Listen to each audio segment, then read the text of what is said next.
Hello, कैसे हैं आप लोग। उम्मीद करता हूँ सब अच्छे होंगे। मेरे स्टूडेंट्स, सबको मेरा प्यार, मेरे बड़ों आपको नमस्कार। मैं स्काई सर, जैसा कि मैंने आपसे कहा था कि मैं दूसरे वीडियो में आपके लिए करंट अफेयर की बात को लेकर के आऊँगा। करंट अफेयर कई बच्चों के लिए बहुत बहुत बहुत इम्पोर्टेंट होता है और वो एक कन्फ्यूज़न है उसके अंदर, मैं उसको निकालूँगा आज। करंट अफेयर एक्चुअली है क्या।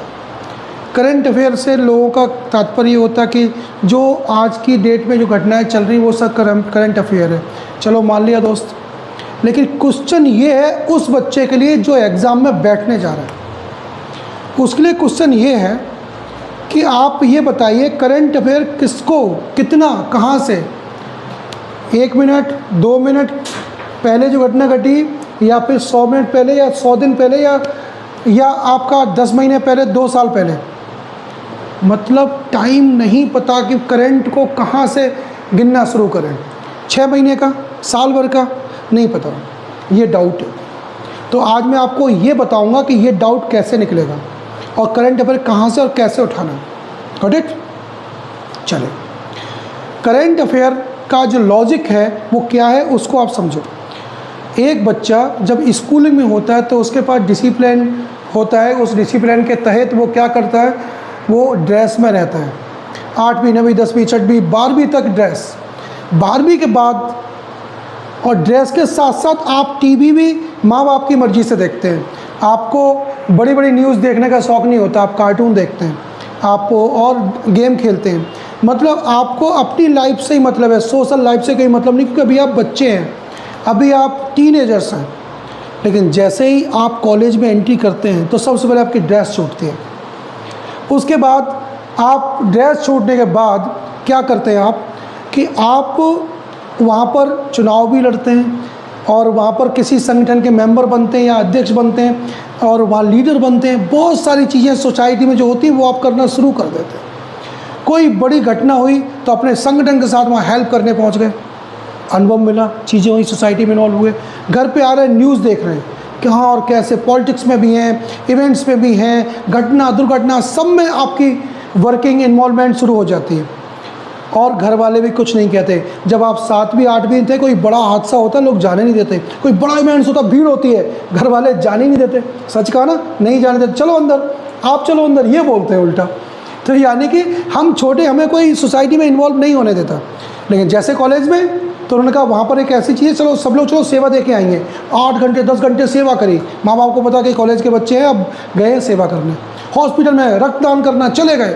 वाह, ऐसे बहुत सारे काम हैं। टीम बनाई और उन्होंने कहा ये चुनाव लड़ेंगे, ये करेंगे, वो करेंगे। मतलब हर एक चीज़ के धरना रख रहे हैं, अनशन पर बैठ गए।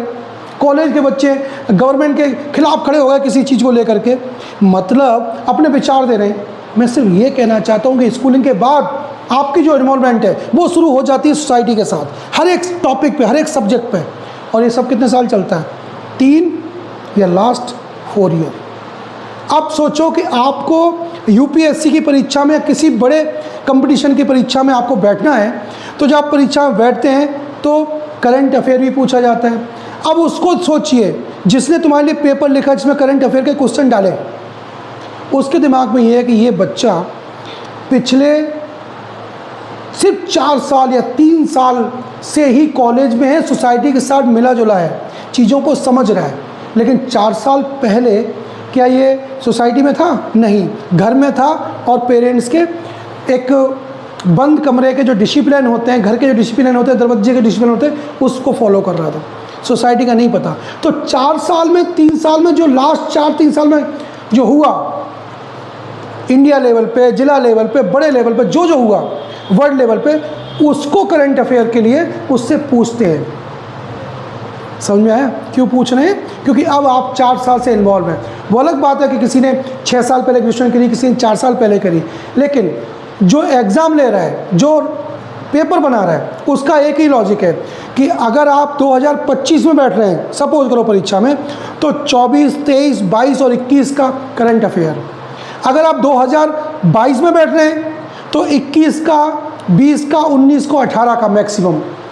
और अगर आप जब बैठे होंगे 20 में तो आपको 18, 19 और 17 का पॉइंट ये है कि जिस साल बैठ रहे हो उससे पीछे की लास्ट 3 या मैक्सिमम 4 ईयर्स का करंट अफेयर है, क्योंकि आपकी सोसाइटी में इन्वॉल्वमेंट ही लास्ट 3 और 4 ईयर से हुई है, इससे पहले तो थी नहीं।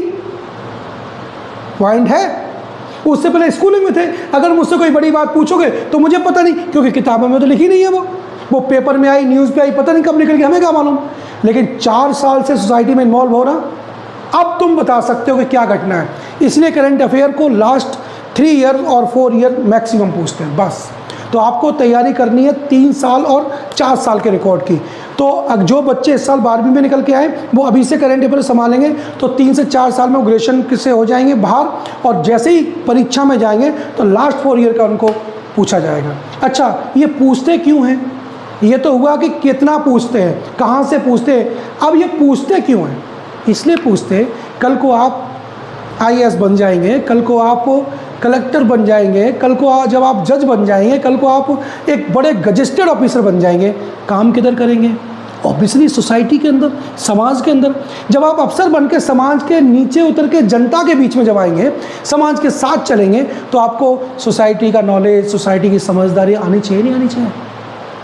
कलेक्टर जो होता है, जो DM होता है, वो किसानों के पास भी जाता है, वो बिजली विभाग में भी जाता है, वो शिक्षा विभाग में भी जाता है, वो स्वास्थ्य विभाग में भी जाता है, वो हर एक विभाग में जाता है, और वहाँ पब्लिक ही होती है। स्वास्थ्य विभाग में परेशानियाँ पब्लिक के लिए हैं, इलाज को लेकर के, किसानों को भी हैं, और यहाँ पर अगर टीचर्स है, एजुकेशन, तो वहाँ बच्चों को है। तो वो हर एक सोसाइटी की चीज़ों को पहले से ही अनुभव कर चुका है, उसे थोड़ी बहुत नॉलेज है, फिर ट्रेनिंग के बाद उसे फिर वहाँ भेज दिया जाता है पब्लिक के बीच में। तो पॉइंट ये है कि करंट अफेयर इसलिए चाहिए होता है क्योंकि आपको कल पब्लिक के बीच में काम करना है। तो पब्लिक में, सोशली आपकी इन्वॉल्वमेंट है वो कितनी है और कितनी समझदार है आप, कहाँ कौन सी घटना है आप अवेयर है कि नहीं, वो अवेयरनेस देखते हैं आपको, क्योंकि अफसर बन के पब्लिक के बीच में जाना है। और देखें कि नहीं, वही 3 से 4 साल, 3 या मैक्सिमम 4, क्योंकि आप 3 से 4 साल ही पहले अपने समाज में एंट्री किया ना, सोसाइटी में, बस वो जानना। तो दोस्तों, करंट अफेयर के लिए कोई भी किसी प्रकार का कोई कन्फ्यूजन नहीं। जब ग्रेजुएशन कंप्लीट हुआ तो ग्रेजुएशन के जो ईयर्स होते हैं 3 और 4, बस उनके अंदर आपको करंट अफेयर तैयार करना है। जिस साल बैठेंगे उसके लास्ट 3 और 4 ईयर्स, क्योंकि सोशल में आप पिछले 3 साल से, और वो पूछ इसलिए रहे क्योंकि आपको अफसर बना के जनता के बीच जाना है। Got it my point? I think आप समझ गए होंगे। देखिए, स्काई CC, मैं स्काई सर, जो बच्चे मुझे कहते हैं बड़े प्यार से, और मैं उन्हें धन्यवाद करता हूं कि उन्होंने मुझे स्काई सर पे यहाँ अपने लोकल एरिया में एक्सेप्ट किया। हमारे यहाँ 2 तरह से स्टडी होती है। एक तो हम नोटबुक पर नोट्स बनाते हैं, हम वैसे लिखे हुए नोट्स प्रोवाइड नहीं कराते, हम अपनी ऑफलाइन में नोट्स बनवाते हैं, एक चीज़। दूसरी चीज़, एक हम इलेक्ट्रॉनिक नोट बनवाते हैं। हाउ, बताता हूँ कि आपने सपोज करो हमसे 50 चीज़ें सीखी, 50 टॉपिक सीखे जो आपके नोट्स बुक में हैं, वो 50 के 50 आप as a student sky CC India, जो मेरा चैनल है, इस पे अपनी नॉलेज शेयर करेंगे एज ए स्टूडेंट। वो आपकी टीचिंग नहीं है, वो सिर्फ आपकी नॉलेज की शेयरिंग है, ताकि बच्चा खुल जाए। जो लोग कैमरे को फेस कर लेते हैं और अपनी नॉलेज को पूरी दुनिया में बांट देते हैं, उन्हें किसी इंटरव्यू से डर नहीं लगता। क्यों नहीं लगता? क्योंकि अपनी नॉलेज वो शेयर कर चुके हैं। अब कोई भी इंटरव्यू आ जाए, कुछ भी आ जाए, अब उन्हें कोई प्रॉब्लम नहीं है किसी भी इंटरव्यू से, क्योंकि पिछले 2-3 साल 4 साल की पढ़ाई में हज़ारों वीडियो डाल चुके हैं। उनके इतने सारे टॉपिक तैयार हो जाते हैं 3-4 साल में, वो पूरी दुनिया को बांट देते हैं, देखो मुझे ये आता, मुझे ये आता है। और जब फिर किसी के सामने जाएंगे तो क्या डरने की ज़रूरत है? तो दोस्त, मेरे प्यारे बच्चों, मैं 2 तरह के नोट्स बनवाता हूँ, नोटबुक पे भी और यूट्यूब पे शेयरिंग भी करवाता हूँ उन सारे नोट्स की। जब आपको किसी टॉपिक पे पूरी कमांड होगी तभी तो आप बोल पाएंगे उस टॉपिक पे, और बोल पाएंगे और इतने लोग देखेंगे। तो मेरे स्टूडेंट की नॉलेज की शेयरिंग भी होती है यहाँ पर, और दूसरा ये होता है उनका रिकॉर्ड बन जाता है उसके अपने सेल्फ के लिए कि मेरे 2 नोट्स हैं, एक मेरा यूट्यूब पे नोट्स है, एक मेरा ऑफलाइन जो हमने नोटबुक पे बनाया। और इस पे अभी मैंने करंट अफेयर के बारे में बताया, कल एजुकेशन सिस्टम के बारे में बताया, सिलेबस के बारे में। और अब मुझे क्या करना है, अब जल्दी से जल्दी टॉपिक की क्लासेस भी मैं लेके आऊँगा, जिस पे आप यहाँ स्टडी कर सकते हैं, जहाँ हो, गांव के जिस एरिया में जहाँ बैठे हो। यूट्यूब पे भी पढ़ सकते हो। अगर ऑफलाइन पढ़ना है तो आपको पता है आपकी सिटी में मेरा संस्थान है, मेरी कोचिंग है, आपके पास नंबर सब कुछ है ही। तो ऑलरेडी क्योंकि यूट्यूब पे हमने नंबर शेयर किया है, आप उस नंबर को निकाल के हमसे बात भी कर सकते हैं, हमें मैसेज भी कर सकते हैं। तो दोस्त, बड़ी कामयाबी बड़ा कदम उठाने से आती है, और बड़ा कदम तब उठता है जब दिल में कॉन्फिडेंस होता है। एक बार चलो तो सही, कारवां तो अपने आप बनेगा। मैं सिर्फ इतना जानता हूँ कि दुनिया में कोई बड़ी मुश्किल नहीं है बड़ा काम करना, बस बड़ा हौसला चाहिए, बड़ा विचार चाहिए। बड़े काम करने के लिए, बड़ी पढ़ाई, बड़ा अफसर बनने के लिए बड़े शहर में जाने की जरूरत नहीं है। अब तो आपके घर में, आपके एरिया में स्काई सीसी है। बस देर है तो सिर्फ आपकी हमसे कांटेक्ट करने की। आप कांटेक्ट करिए, हम यात्रा शुरू करते हैं, ले चलते हैं वहाँ तक जहाँ तक आपने सोचा है। तो हमारा एक स्लोगन है जो मैं आपको बता देता हूँ, मेरे बच्चे ही बताते हैं, स्टडी विथ हैप्पीनेस। खुश होकर के पढ़िए, खुशनुमा माहौल में रहोगे तो पढ़ाई होगी, वरना पढ़ने का कोई फायदा नहीं। बोर दिमाग से पढ़ाई नहीं होती। तो क्या करना है, खुश रहना है और खूब पढ़ना है। Study with happiness. इसी के साथ जय हिंद, जय भारत।